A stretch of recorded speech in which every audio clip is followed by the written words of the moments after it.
방송에서 여러 번 말씀드린 것 같습니다. 5월 말에 잔금 매물이 제가 봤을 때는 나오지 않을 거다.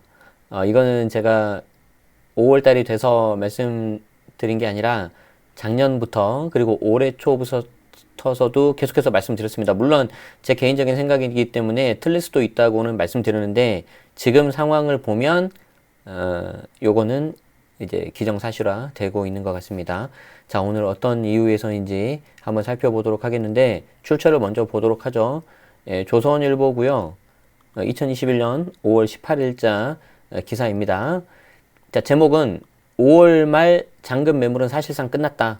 다주택자 매물 안 나오는 이유 세 가지에 대해서 정리가 되어 있는데, 사실 제가 이 기사를 가져온 이유는 요 앞에 내용 때문에 가져온 건 아니고 뒤에 내용 때문에 가져왔습니다.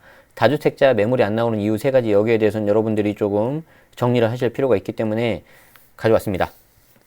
어떤 내용인지 보겠습니다. 벌써 5월 중순입니다. 5월 말 잔금 조건 금매는 이제 없다고 봐야 됩니다. 정부가 기대했던 것과는 다른 양상이 부동산 시장에서 펼쳐지고 있다. 정부는 다주택자에 대한 양도소득세와 종부세 등을 강화한 정책이 시행되는 오는 6월부터 다주택자들 세금 회피 부동산 물건이 시장에 되고 나올 것으로 전망했지만 아니라는 거죠. 이거는 조금만 당사자 입장에서 생각해 보면 되는데 뒤에 설명드릴게요. 자, 오는 6월 1일부터 다주택 중과세율은 2주택, 3주택자 각각 10%포인트씩 인상이 된다. 2주택자가 조정 대상 지역에서 주택 양도하면 26에서 65%, 3주택자는 36에서 75% 세금을 낸다. 그리고 종부세 과세 기준일인 6월 1일 이전을 팔면 두 가지 세금을 아낄 수가 있다. 아낄 수 있다고? 이거 오타네요, 오타. 네네네. 자, 하지만 실상은 다주택자 동요가 별로 없는 상황이다. 18일 부동산 업계에 따르면 시장의 매도 물건은 여전히 많지 않은 상황이다. 금매 물건이라 하더라도 직전 실거래가와 비슷한 경우가 많다. 부동산 전문가들은 5월만 잔금 조건의 금매가 나올 시기는 이제 지났다고 보고 있다. 벌써 5월 중순이 넘어가고 있고 계약을 5월 말까지 마치기엔 시간적 여유가 부족하다는 거다. 자, 그러면 왜 이렇게 안 나오는 걸까? 이거를 한번 세 가지 이유로 정리를 해보자는 거죠. 자, 일단 첫 번째. 자, 지금 집 팔면 자산이 대폭 줄어든다. 굳이 집 팔 이유가 없다. 자, 부동산 전문가들은 자산의 개념으로 접근하면 다주택자들의 셈법을 이해할 수 있다고 한다. 자산의 개념 플러스 상대방 입장, 항상 역지사지하는 게 필요합니다. 자, 집을 두 채 가지고 있을 때 자산과 이 중 한 채를 매도했을 때 자산 규모가 확연히 차이가 난다는 거다. 예를 들어서 서초구의 반포자이. 자, 일단 좀 고가주택이 나오는데요. 이게 이제 고가주택을 하면 좀 효과가 큰 것도 있지만 이 강남권에 있는 움직임을 좀 봐야 되니까 그런 식으로도 좀 여러분들이 이해하시면 좋겠습니다. 자, 반포자의 전용 84, 현재 28억이 호가라고 하네요. 이걸 소유하고 거주 중인 A가 마포에 공덕 삼성 레미안 1차 전용 84를 17년 12월부터 가지고 있다고 가정해보자. 이 경우 A의 자산은 약 42억이다. 42억이다. 그러니까 일단 이때 자산의 개념은 당연히 부채 포함입니다. 담보대출도 있을 수 있고 전세보증금도 있을 수 있고요. 자, 어쨌든 자산 규모로 보면은 42억 갖고 있는데 왜 여기서 부채를 포함을 하냐면은 여러분들이 쉽게 생각하시면 돼요.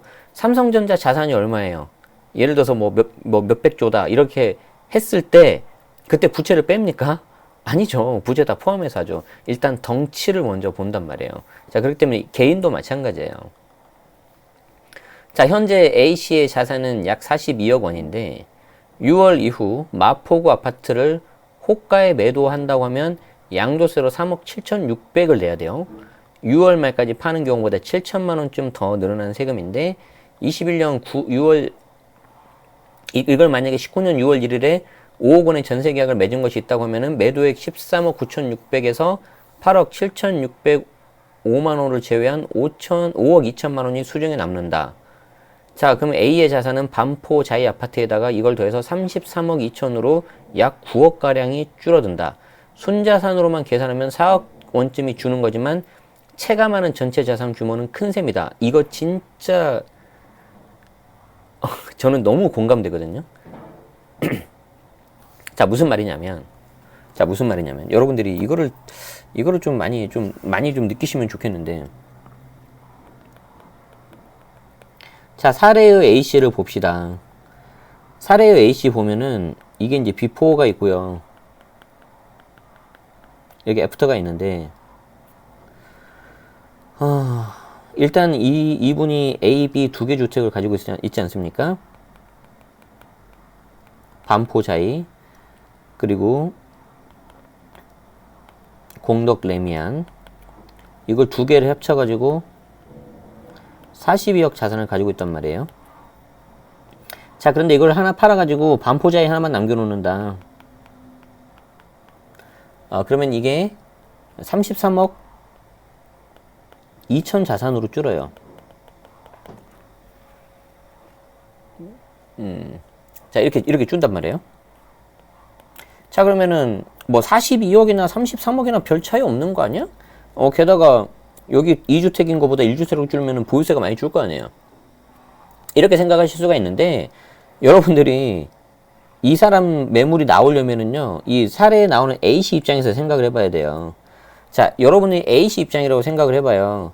내가 반포자의 공덕 레미안 두 채 가지고 있는 거하고 똘똘한 거 하나만 갖고 있어 하고 느낌이 완전 달라요. 왜 그러냐면 반포자이에서 내가 실거주를 한다고 가정을 해봅시다. 그럼 이 사람이 이거 딱 딸랑 하나 있는 거거든요. 근데 이것만 있는 게 아니라 이렇게 공덕 레미안을 하나 가지고 있잖아요. 이게 굉장히 든든한 뭐랄까 버팀목이라고 해야 되나? 이게 될 수가 있어요. 이거는 해보신 분이 아니면은 알 수가 없어요. 그래서 저 같은 경우는 뭐 좀 오해는 하지 마세요. 뭐 무조건 투기를 하라는 건 아닌데 저는 항상 방송에서 뭐라고 말씀드렸냐면은 집은 한 두 채는 있어야 된다. 내가 살고 있는 집 하나 그리고 자산 그 리스크를 해칭할 수 있는 거 하나. 왜냐하면 화폐 가치가 너무 계속 떨어지니까 두 채 정도는 있어야 된다. 항상 그 말씀을 드리죠. 자, 그래서 여기는 완전히 이게 좀 체감하는 정도가 다르다는 거고, 그리고 여기서 이제 계산이 빠르신 분들은 아셨겠지만 여기서 굉장히 중요한 내용이 또 하나 나오거든요. 잘 보세요.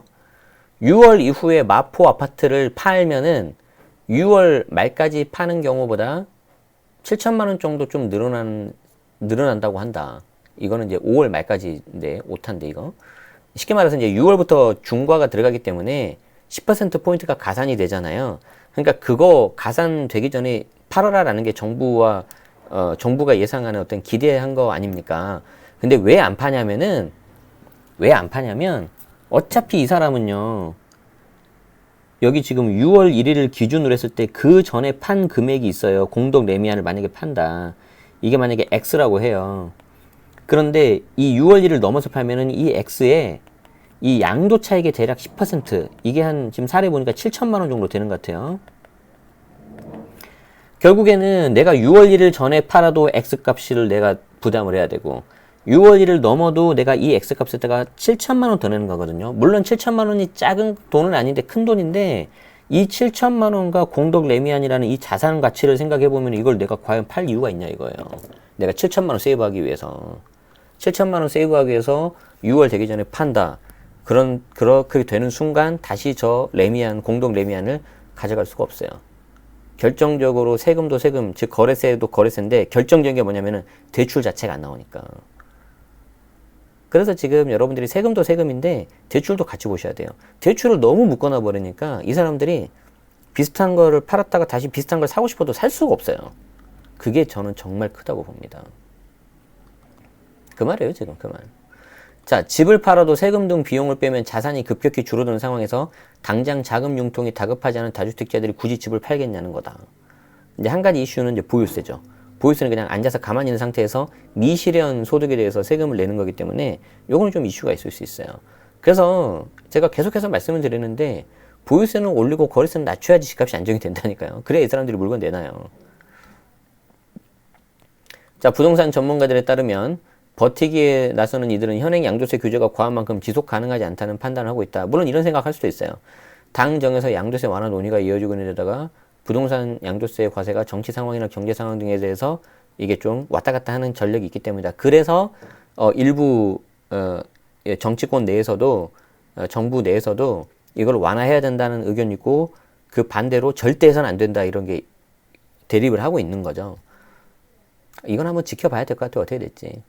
자, 역사적으로 살펴보면 1967년 일부 지역 토지의 양도차익 50%를 과세하는 부동산 투기 억제세가 도입된 이후 78년은 강화, 81년은 완화, 89년 다시 강화한 게 계속해서 흐름이 있어요. 사이클이 있어요. 사이클이 있어요. 그래서 영원한 건 없습니다. 그래서 집값이 영원히 오를 수도 없고요. 서울 집값이 계속해서 이렇게 갈 수도 없어요. 근데 정책도 마찬가지일 거예요.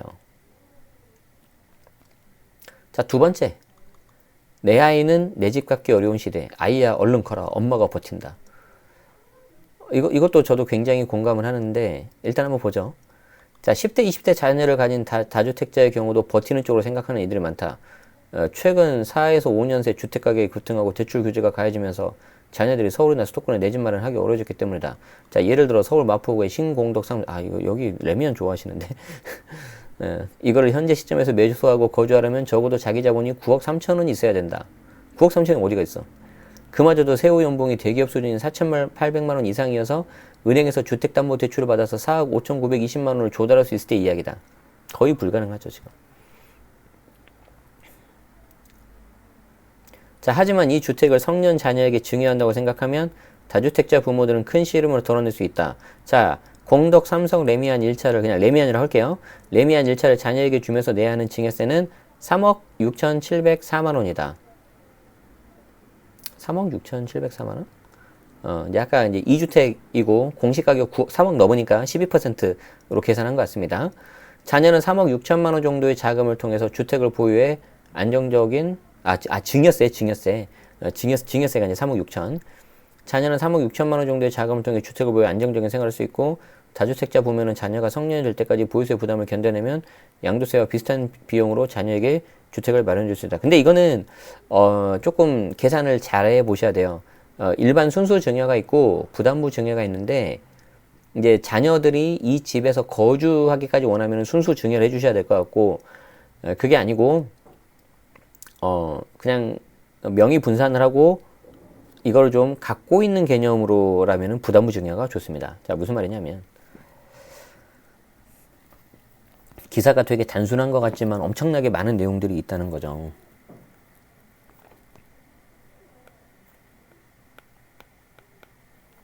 이게 이제 레미안이라고 가정해 볼게요. 이게 13억인데 이 13억을 단순 증여하는 게 있고요. 부담부 증여하는 게 있습니다. 부담부 증여는 또 두 개로 나뉘겠죠. 담보대출이 끼어 있는 게 있고 전세 보증금을 끼워서 할 수도 있겠죠. 자, 일단 순수 증여를 하면은 일단 여기 나와 있는 기사로는 한 3.6억 정도 나온다고 해요. 근데 여기에 이제 취득세가 빠져 있습니다. 부모가 다주택자이고 공시가 3억은 무조건 넘었고요. 다주택자라면 여기에 취득세 잘못하면 12%까지 맞을 수 있어요. 요거는 체크하셔야 돼요. 12%인지 이제 3.5%인지는. 자, 이때 이제 증여한다. 자, 그러면은 이거를 증여를 하고 이 증여세는 누가 내야 돼요? 자녀가 내야 돼요. 이 증여세하고 취득세는 자녀가 내야 돼요. 그러니까 최소한 이 자녀가 요 증여세와 취득세는 낼 수 있는 소득 능력은 돼야 돼요. 이것마저 없으면 이건 증여고 뭐고 없어요. 자, 근데 만약에 부담부 증여를 한다. 부담부 증여를 하면은 부모 이름으로 된 대출을 이제 자녀가 떠안는 거죠. 그리고 부모 당시가 계약한 전세보증금을 이거 역시 자녀가 떠안는 거고, 부모님 입장에서는 마음이 아프다고 요 대출금이나 전세보증금 대신 갚아주면 이건 또 증여로 가요. 그러니까 그런 건 하지 마시고. 자, 그러면 이렇게 부담부 증여 해가지고 넘기는 집이 부모가 세대 기준 주택수로 만약에 한 채가 돼서 비과세가 된다. 그러면 이거는 세금을 아주 많이 줄일 수 있어요. 예를 들어서 13억에 이게 이제 대출이 10억이고 나머지 순수 3억 이렇게 남아있다면 이것만 증여세가 나오거든요. 그럼 이거 얼마 안 나올 거예요. 5억까지가 10%인가요? 그러면은 뭐 몇천만 원만 내면 되겠네. 그리고 대출 요구 비과세 해버리면 끝내주죠. 대신에 이 대출을 자녀가 떠안아야 되기 때문에 자녀가 이쪽으로 곧바로 살거나 그러진 못할 거예요. 근데 이제 뭐 보유세 좀 분산시키고 하나 자산을 물려준다는 개념으로 접근하면은 이것도 굉장히 좋은 방법이 될 수도 있겠죠. 그러니까 방법은 다양하게 있다. 상황 따라서. 그러니까 다주택자 입장에서는 내가 왜 양도세 그 중과까지 내가면서 이렇게 해 이렇게 되는 거죠. 다만 아이가 너무 어리면은 이게 안 된다는 거죠. 그리고 나이가 문제가 아니라 소득 능력이 되게 중요합니다. 소득 능력이. 시중은행 전문가는 예전엔 자식이 장성한 부모들이 자녀집 마련을 걱정하고 했는데 최근에 큰 부자가 아닌 일반 직장인들이나 16에서 17살 청소년 자녀를 가진 이들도 자녀집 마련에 대한 계획을 세우는 경우가 종종 있다. 이런 상황에서 양도세 부담이 증여세 부담보다 크게 가진 만큼 다주택자 부모는 매도보다는 증여를 더 우선을 둘 수밖에 없다. 근데 이제 증여를 하더라도 다주택자라면은 공시 가격이고 공시가 3억 넘고 조정 대상 지역이면은 취득세가 너무 많이 나오니까 이거 조심하셔야 되고요. 제가 늘 한 몇 번 말씀드린 것 같은데 제 예전에 수강생분 중에 그 압구정 현대아파트 살고 계신 분이 계셨어요. 그분하고 식사를 같이 한 적이 있는데 그분 고민이 뭔 줄 알아요? 회사에서 대표이시고 압구정 현대아파트 갖고 계시면은 우리 입장에서는 별로 고민할 거 없을 것 같잖아요. 근데 그분 또 나름대로 고민이 있으신 거예요. 그 중에 하나가 뭐냐면 집값이 너무 올라가지고 이거 자녀한테 주고 싶은데 어떻게 될지 모르겠다고. 이제 뭐 약간 좀 저도 압구정 현대에 있으면 좋겠거든요. 저도 제 입장에서 들으면 아 뭐야 이렇게 생각하실 수 있는데 늘 말씀드리지만 그냥 내 입장에만 생각을 하고 그냥 나하고 다르면 무조건 뭐 반대하고 그러시면은 저는 이게 좀 그 다음에 발전이 없다고 저는 생각을 해요. 그렇기 때문에 좀 이렇게 그 여러 가지 케이스를 좀 보시는 게 어떨까. 어쨌든 그분도 이렇게 이제 뭐지 고민을 한다는 거죠. 아 5억까지 20%죠. 네, 죄송합니다. 어쨌든 현실적으로 이 방법이 좀 괜찮을 수 있다. 주택수가 적으신 분들은, 그리고 똘똘한 한 채 갖고 있으신 분들은. 자, 그리고 이제 세 번째, 이게 이제 또 결정타죠. 첫 번째 이유는 뭐였습니까? 굳이 내가 팔 이유가 뭐가 있냐. 이거 팔면 내가 거래 비용 때문에 자산이 확 줄어버리는데. 두 번째, 아우, 내 아이도 내 집 갖기 어려운데 차라리 내 아이한테 증여하겠다. 자, 세 번째, 이 모든 거 다 빼고 이제 팔린다고 가정합시다. 자, 팔면 현금 들고 있지 않습니까? 현금 들고 내가 할 게 없어요, 요즘에. 할 거 없어. 물론 뭐 이제 주식을 하거나 가상화폐를 하셔가지고 뭐 잘된 케이스도 있겠지만 리스크가 너무 크죠. 그 변동성이. 너무 리스크가 커요.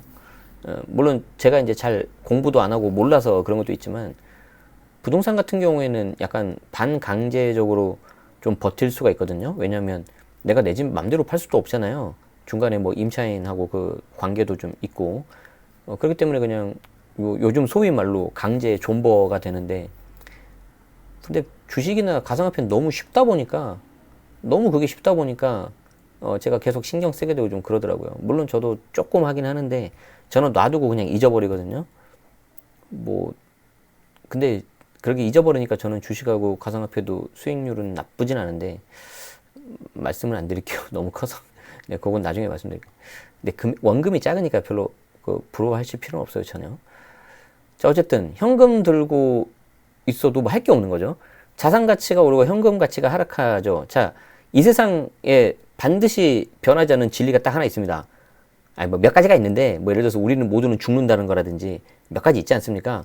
그 중에 이 경제 관점에서 보면은 이거는 누가 뭐라 하더라도 변하지 않는 진리가 하나 있는데 뭡니까? 공급이 늘면 그 해당 재화나 서비스의 가치는 떨어져요. 우리가 흔히 전문가라고 부러워하는 소위 말하는 사자 직업이 있지 않습니까? 변호사, 회계사, 세무사, 의사 그분들이 가장 민감해하는 게 뭐예요? 합격자 수, 정원 수 늘리는 거죠. 왜냐면 공급이 늘어나니까. 제가 그분들 뭐라고 비판하려는 거 아니에요. 당연해요, 그거는. 우리가 살아가는 데 있어서 여기 지금 물이 있거든요, 물. 이 물이 없으면 우리는 죽잖아요. 목이 말라서 수분 공급이 안 되면. 근데 물 한 병 가서 사봐요. 편의점에서 500원, 1000원이면 사잖아요. 이렇게 소중한 물이 왜 값이 싸죠? 공급이 많으니까. 근데 나의 생명과 전혀 관심 없는 다이아몬드는 이 코딱지만한 이 조그만 1캐럿짜리가 수천만 원 하지 않습니까? 왜? 공급이 적으니까. 공급은 적은데 살려는 사람이 많으니까. 그러면 화폐를 생각해 보세요. 화폐, 지폐. 제가 현금 이렇게 있지 않습니까? 현금 이거. 현금 가치가 계속 떨어지잖아요. 왜 떨어질까요?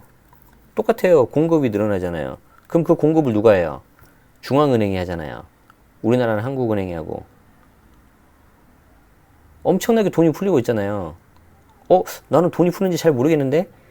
아이, 무슨 말씀이세요? 다들 받으셨잖아요. 재난지원금. 그 자체로도 이미 많이 풀렸어요, 지금. 미국도 마찬가지고. 그런 거 생각하면 되게 걱정돼요, 진짜. 자, 자산 가치가 오르고 현금 가치가 하락하는 게 요 내용 안에 그게 다 들어가 있는 겁니다. 자, 예를 들어서 KB 리본에 따르면 17년 5월 이후 지금까지 서울 아파트 값이 34.95%가 올랐는데 노원 52점, 영등포 48, 양천구 46, 송파 44. 현금으로 10억을 가지고 있는 것보다 10억짜리 집을 가지고 있었다면 3억 4,950만 원 평가이익을 봤을 거란 뜻이다. 노원구에 집을 가지고 있었다면 약 5억 2천만 원의 평가이익을 볼 수 있었다. 이 말은 무슨 말이냐면, 그러니까 여러분들이 생각을 좀 달리 하셔야 돼요. 집값이 오른 것도 있지만 집값이 올랐다기보다 화폐 가치가 떨어진 거예요. 화폐 가치가 떨어진 거니까 똑같은 자산을 내가 가지려고 했을 때 더 많은 이 종이 쪼가리 화폐가 필요한 거죠. 그래서 그 돈 자체를 여러분들이 진짜 어떤 재화나 보물이라고 생각하시면 큰일 납니다. 일종의 그냥 신용이잖아요. 그냥 신용이기 때문에 약간 좀 생각을 바꾸실 필요가 있어요. 그건 뭐 다음에 이야기하기로 하고요. 자, 어쨌든 그렇습니다. 미국을 중심으로 인플레이션 우려가 나오면서 이자 상승을 경고하는 목소리도 물론 있죠. 우리나라는 6.19 대책부터 조정대상 지역 주택담보대출 비율을 70에서 60, DTI를 60에서 50% 조정했기 때문에 큰 문제가 없을 거라는 전망이 많다.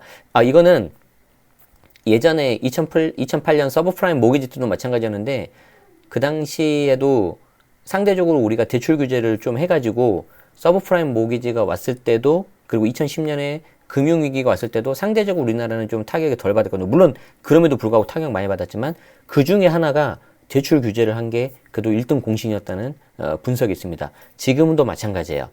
경우에 따라서는 대출을 좀 풀어가지고 내 집만 하는데 도움을 줘야 되겠지만 국가 전체적으로 보면은 지금 대출 규제 때문에 설령 미국에서 금리 인상 나오고 인플레이션 나오더라도 상대적으로는 좀 그래도 괜찮을 수 있다라는 의견들이 나오는 이유입니다.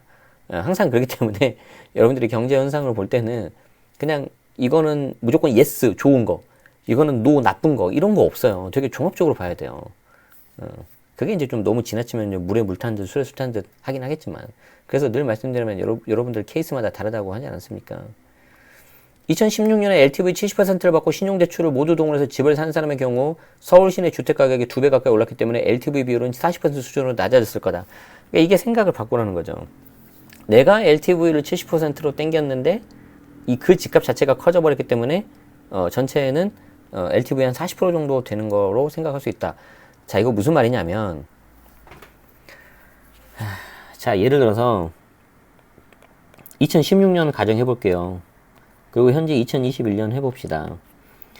A라는 사람이 5억짜리 집을 샀어요.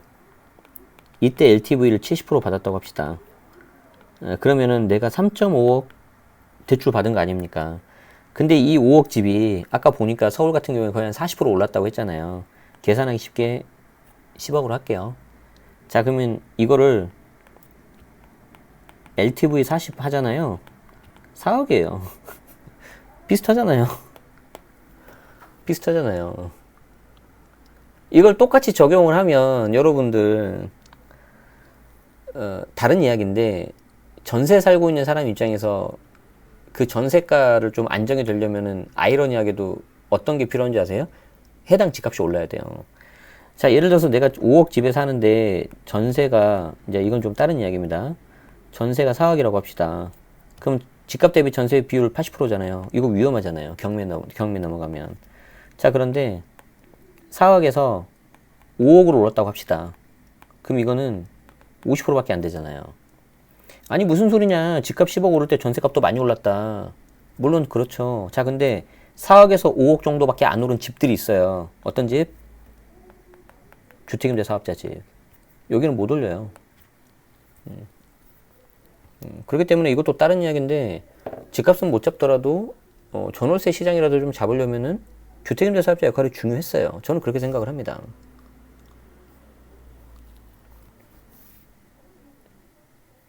자, 박원갑 위원님은 자, 집을 팔고서 투자를 어떻게 할지 모르겠는데다 집값이 한동안 더 오를 것으로 보는 시각이 많아서 다주택 상황을 쉽게 청산하지 않을 거다.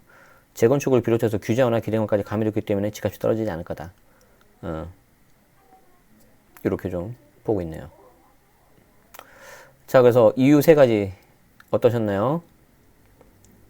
거래 비용 때문에 자산 자체가 줄어든다. 팔 이유 없다.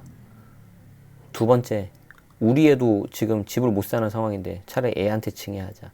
그럼 내 보유세도 줄일 수 있고. 세 번째, 이것저것 다 빼고 나서 다 양보하고 집을 판다고 가정하자.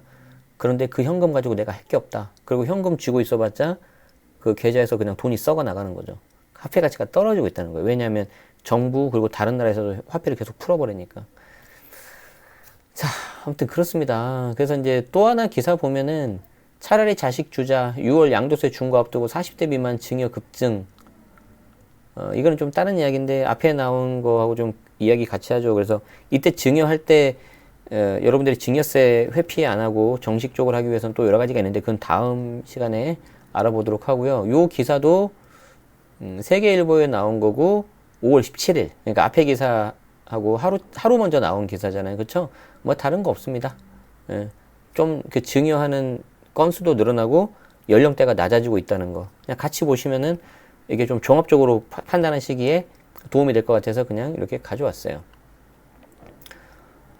한편 서울 지역 집합 건물을 증여하는 이들의 나이대도 올해 1월, 4월에는 60대가 34%, 70대가 이상이 27%였는데 50대 증여하는 사람도 전년 동기 886명이 증가했다.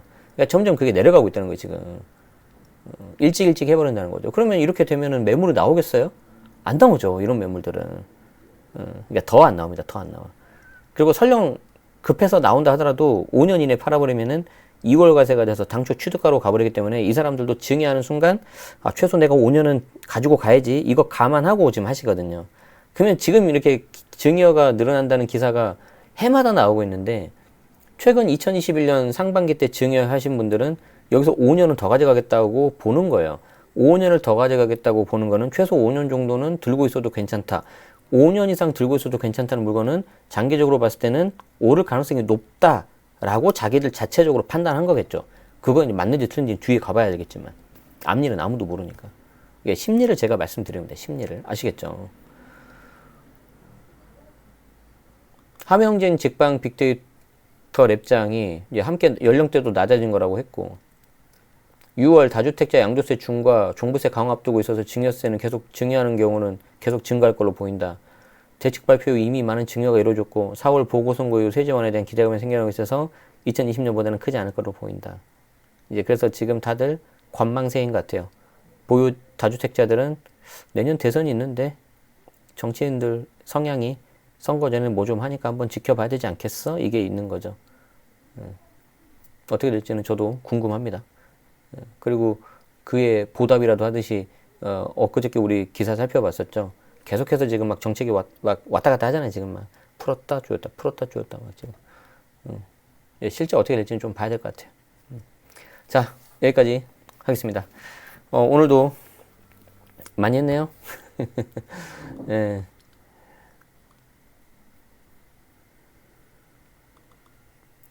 6월 되기 전에 절세 매물이 생각보다 많이 나오지 않을 거고 그에 대한 이유를 해당 언론사는 세 가지로 잡았는데 요것과 비슷하게 제 채널을 많이 들으셨던 분들은 비슷한 내용이란 거를 아셨을 겁니다. 물론 저도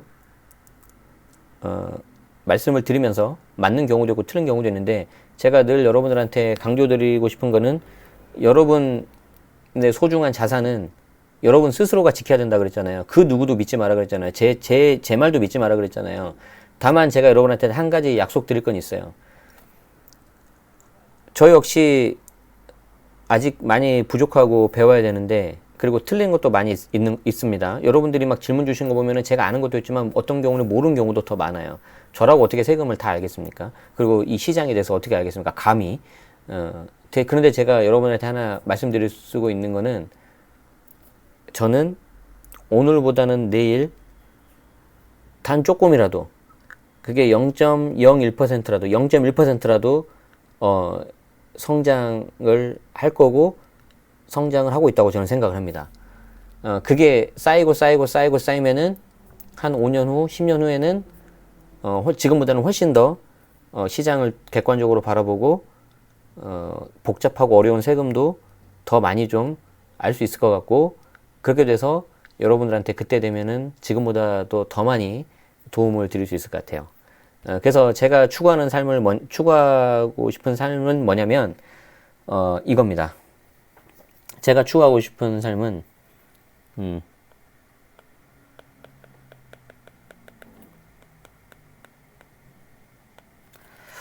저는 이렇게 명리학적으로 보면은 비구름이거든요. 이게 비를 뿌려줘야 돼. 이렇게 비를 뿌려줘야 돼. 그럼 여기에 엄청 많은 숲과 나무가 있겠죠. 이게 여러분들이에요. 이 비가 지식과 정보입니다. 저는 계속 지금도 공부하고 있고 올해 대학원도 진학을 했다 그랬잖아요. 거기서 지금 많이 배우고 있는데 저는 이거를 채우고요. 다시 이렇게 뿌려야 돼요. 채우고 비우고 채우고 비우고. 그럼 여러분들이 이 비를 맞고 좀 이렇게 무럭무럭 이렇게 자라면 좋겠습니다. 그래서 여러분들이 저한테 수증기를 또 보내주세요. 수증기를 이렇게. 그러면 제가 이걸 다시 받고 이렇게 하고 이렇게 살면 좋지 않을까? 그래서 저는 채우고 비우고 채우고 비우고 채우고 비우고 이렇게 해야 되는 거예요. 이렇게 살으래요. 제가 자주 가는 철학원에 가니까 그렇게 해서 살았을 때 좋을 것 같다. 그리고 그냥 이렇게 했을 때 그냥 제가 행복하고 마음도 편하고 그런 것 같습니다. 그래서 지금은 제 비구름이 약간 작지만 나중에 되면 좀 더 커질 거고, 그 밑에 이제 여러분들이 아름답게 울창한 숲과 나무를 이루어서 잘 이렇게 지내시면 좋을 것 같습니다.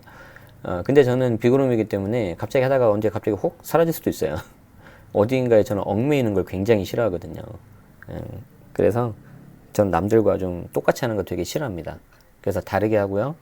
예를 들어서 뭐 제 채널에서 하는 명사초청 특강도 저는 제가 그 오시는 분한테 제가 출연료를 드립니다. 제가 받는 게 아니고. 다른 채널은 출연료를 안 받거나 그러죠. 자기들 채널 자체가 크니까. 그 자체가 어떻게 보면 영향력을 미치니까. 저는 반대로 해요. 저는 여러분들한테 받은 멤버십 비용의 일부를 떼서 출연료를 드립니다. 대략 계산해 보니까 여러분들 받은 거에 한 10% 정도는 제가 돌려드리는 것 같아요. 그 세무사님들한테. 이게 11조인가? 아무튼 뭔지 모르겠는데. 그리고 다른 데는 그렇게 인터뷰하고 채널을 싹 다 오픈하잖아요. 저는 그거 싫어요. 왜 그러냐면 제가 어렵게 모신 분이잖아요. 돈이 문제가 아니라.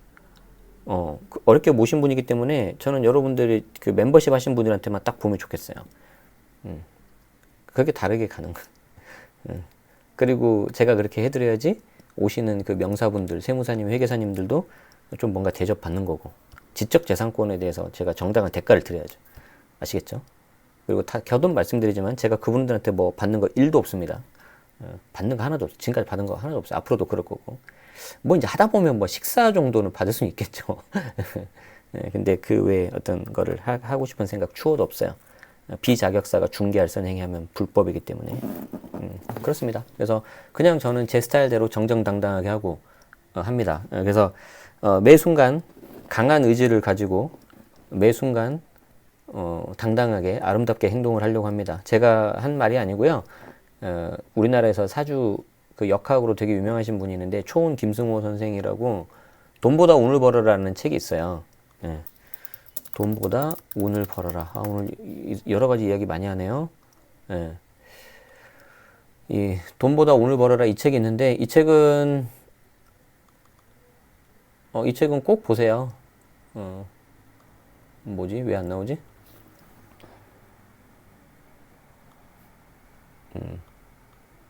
이 책은 꼭 보시는 게 좋습니다. 이 책인데 여기에 그 말이 나와요. 그래서 제가 그 말이 너무 좋아서 그 말대로 좀 저도 살려고 하고 있습니다. 아시겠죠? 자, 여기까지 하겠습니다. 오늘 나름 뜻깊은 날이고 내일 석가탄신일 휴일이지 않습니까? 회사를 그만뒀지만 그래도 휴일이 오면 좋은 것 같아요. 여러분들도 행복하게 지내시고요. 제가 다음 일정이 있어서 따로 뒤풀이 질문 받고 그거는 좀 오늘 못할 것 같습니다. 우리 절친 분들은 댓글로 궁금하신 거 남겨주시고 이번 주 금요일 밤 9시에 멤버십 전용 라이브 특강이 있죠.